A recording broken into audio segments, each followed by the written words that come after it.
Right now, behind closed doors in Washington, a small group of people is about to make a decision that will reshape your money, your job, and the entire American economy. And the smartest investors on Wall Street are absolutely terrified of what they might do. This isn't just about another interest rate hike. What the Federal Reserve is signaling could trigger a chain reaction we haven't seen since 2008, or worse, since the 1970s. Stay with me, because in the next 10 minutes, you'll understand exactly why their next move is so dangerous and what history tells us happens next. Let's break down the nightmare the Fed is staring at. It's a trap, and both exits look horrible. On one side, you have inflation. We all feel it. Groceries, rent, gas. The official number might bounce around, but the pain at the checkout is still real. The Fed's main job is to be the firefighter for inflation. Their only hose? Higher interest rates. Make borrowing expensive, cool off spending, and hopefully slow those price increases down. For 2 years, that's been their playbook. Hike, hike, hike. But now, they've slammed into the other wall of the trap, the debt wall. We are not just talking about the national debt, which is a whole other story. We're talking about everything built on cheap money, corporate debt, commercial real estate loans, your neighbor's massive mortgage. The entire US economy got addicted to near 0% interest rates for over a decade. And now, the bill is coming due. Think of it like this. For years, everyone got a free energy drink, 0% rates. We built skyscrapers, companies borrowed to buy back stock, and everyone felt rich. Now, the Fed is trying to replace that energy drink with decaf, but the entire system is still wired and jittery. One more strong cup of decaf, another aggressive rate move, and the system could have a full-blown panic attack. So, the Fed's choice is this: keep fighting inflation and risk breaking the debt-driven economy, or pause, pivot, and let inflation become a permanent resident in our wallets. It's a lose-lose. And Wall Street knows it. Why is this terrifying the pros? Because they see the dominoes lined up, and the first domino is already wobbling. Let's talk about commercial real estate. Remember all those half-empty office towers in every major city? Those buildings were bought with huge loans when rates were at 3%. Now, those loans need to be refinanced at 7% or 8%. The math simply doesn't work. Major property owners are already just handing the keys back to the bank. It's called a strategic default. This isn't a prediction. It's happening right now. If this accelerates, it doesn't just hurt fancy landlords. It crushes regional banks, the ones stuffed with these exact loans. Sound familiar? It should. Regional bank collapses were the opening act of 2008. Then, there's the Treasury market. This is the deep, quiet pool where all money swims. The US government needs to borrow trillions to fund itself, issuing Treasury bonds. But with rates high, who's buying? Foreign governments are distracted. The Fed itself is selling bonds, not buying. This creates a scary scenario, a failed auction. What if the US struggles to find buyers for its own debt?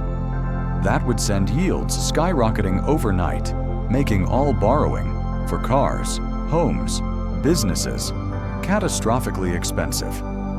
This is the financial plumbing breaking down. And in 2019, we got a tiny taste of this when repo markets seized up. The Fed had to inject hundreds of billions overnight. The next time could be magnitudes worse. Finally, the everything bubble. Stock prices, home values, even classic cars, all inflated by that decade of free money. High rates are a gravity check, and gravity always wins. Wall Street isn't scared of a 10% correction. They're petrified of a structural break where gravity comes back all at once. His isn't the first time the Fed has walked this tightrope. History gives us two terrifying playbooks. First, the 1970s. This is the stop-and-go nightmare. Fed Chair Paul Volcker's predecessor, Arthur Burns, faced the same dilemma: fight inflation or protect growth. He waffled. He'd hike rates, see the economy slow, then panic and cut rates too soon. Inflation would roar back even worse. This went on for almost a decade, a brutal cycle of recessions and ever-rising prices. It destroyed savings and created stagflation. No growth, high inflation. This is Wall Street's fear scenario number one, that the Fed, fearing a recession, will declare victory on inflation too early. If they pivot to cutting rates before the inflation fire is truly out, we could be stuck in the 1970s rerun for years. Second, 2008. This is the financial contagion script. Then, the trigger was subprime mortgages. Today, it could be commercial real estate or treasury market chaos. The pattern is identical. A hidden weakness in an over-leveraged part of the system cracks under higher rates. At first, the Fed and Wall Street say it's contained. Remember that word? They said the subprime problem was contained in 2007. It wasn't. It spread through the interconnected global banking system like a virus because everyone was holding the same toxic debt. The parallel now? Everyone is exposed to the same thing, an economy that can't handle 5% interest rates for long. If one major property company fails, or one big regional bank goes under, who else is holding that bag? The fear is contagion. So the Fed is trapped between the ghost of 1970s inflation and the specter of 2008 contagion. Pick your poison. Here's the ultimate twist that keeps Wall Street veterans up at night. The Fed's old playbook might be broken. After 2008, the Fed's mantra became, whatever it takes. They slashed rates to zero and invented quantitative easing, printing money to buy bonds. They became the backstop for everything. This created a moral hazard. Investors started believing the Fed would always step in to save the markets. It removed fear. It encouraged insane risk-taking. But now, the Fed is trying to fight inflation, which requires it to be the bad guy, to remove support, to let pain happen. Can they do it? Or will they blink at the first sign of real market distress and rush back in with emergency rate cuts and new money printing? If they blink, inflation wins. If they don't blink, they risk a crash that their whatever-it-takes policy over the last 15 years made even more likely. They are trying to deflate the very bubble they spent over a decade inflating. It's like trying to perform delicate surgery with a sledgehammer in your hand. This is why every word from Fed Chair Jerome Powell is parsed like a Supreme Court ruling. Is he hawkish or dovish? The market swings wildly on a single adjective. This volatility itself is a symptom of the terror. No one knows if the Fed will follow through or if they've lost control of the monster they helped create. Let's zoom out from Wall Street trading desks. What does this high-wire act mean for Main Street? For your finances? First, your job. The Fed's blunt tool for fighting inflation is, by design, to soften the labor market. Cool the economy. Cool hiring. Their fear of a wage price spiral means they might need to see unemployment tick up to feel sure they're winning. So, job security could become shakier, especially in rate-sensitive sectors like tech, finance, and construction. Second, your borrowing costs. Want a mortgage? A car loan? A small business loan? These are directly tied to the Fed's rate. They may not go much higher, but higher for longer means they're not coming down to 3% anytime soon. The era of cheap money is over.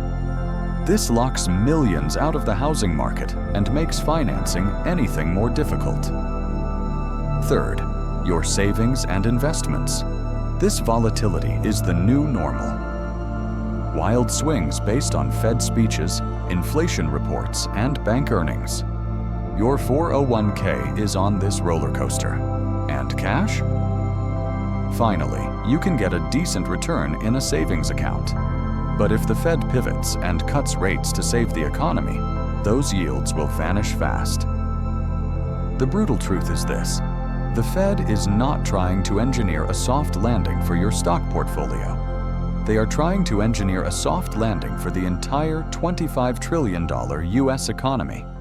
And in that process, things will break. The question is, what breaks, and how badly? So, is a disaster guaranteed? No. The Fed has smart people who know the history. They are aware of every domino. But the reason Wall Street is terrified isn't because the Fed is stupid. It's because the situation is objectively terrifying. They have to navigate between a rock and a hard place with limited tools, a political spotlight blinding them, and a financial system that forgot what risk feels like. We are in uncharted territory, with echoes of past crises whispering warnings. The next move, whether it's a hike, a pause, or a pivot, will send a shockwave through every asset class and every bank account in America. And this brings us to the single biggest question no one is asking loud enough. What if the Fed's next move isn't about interest rates at all? What if their real, secret plan involves something entirely different? A tool they haven't used since World War II? Or a coordination with the Treasury so unprecedented it would rewrite the financial rulebook? That possibility is a story for next time. If you want to be prepared, not scared, understanding history is your best defense. Hit that like button if this explained the fear, and subscribe because next week we're diving into the Fed's secret emergency playbook that could change everything. Thanks for watching.